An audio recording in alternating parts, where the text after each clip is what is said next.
The following portion of Let's Grow It is sponsored by Stutzman's.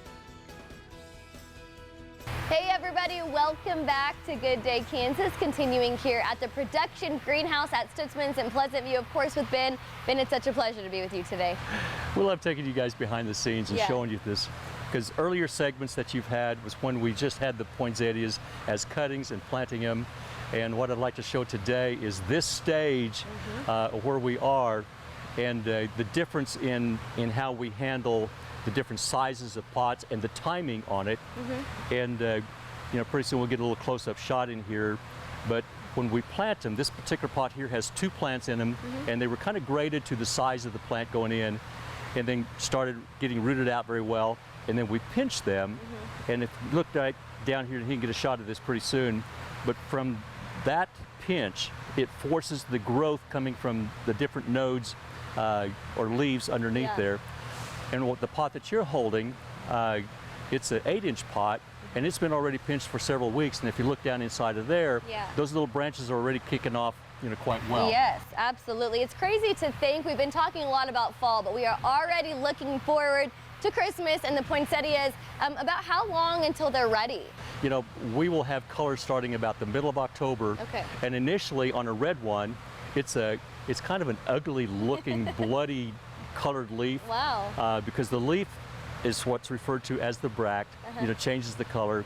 And usually by the 3rd, 4th week of October, you'll have quite a few showing color.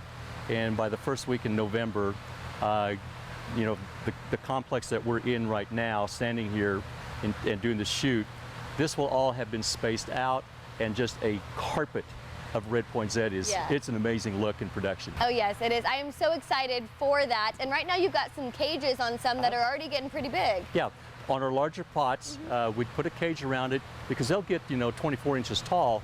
And so the little cage, you really can't see them by the time you get a foil around it. But it really does help just kind of maintain them, keeping them from breaking, if you would, depending how they're handled, but just give them some support. Yeah, it's always fun to see the behind the scenes and how much goes into it way before people see it in their homes. Ben, how can people find more information? Always more at Stutzmans.com, and that's kept up quite frequently. And then, of course, questions at Stutzmans.com.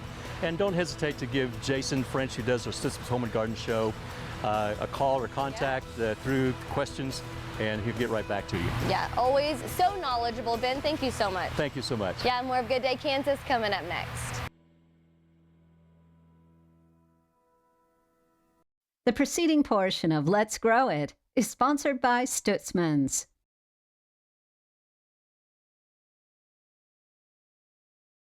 We love the cooler weather and the beautiful colors of fall. Hi, this is Ben Miller. Join Stutzman's this week for our Fall Festival as we celebrate the transition to fall. Use your imagination and our large selection of miniature and traditional straw bales, miniature, funky, and traditional pumpkins, plus corn shocks to create your own fall look. Choose from our gorgeous asters, and mum starting at $4.99, plus beautiful pansies with full flats for only $20, and all kids receive a miniature pumpkin free. Find out more at Stutzmans.com or on Facebook. At Stutzman's Greenhouse, everything's green.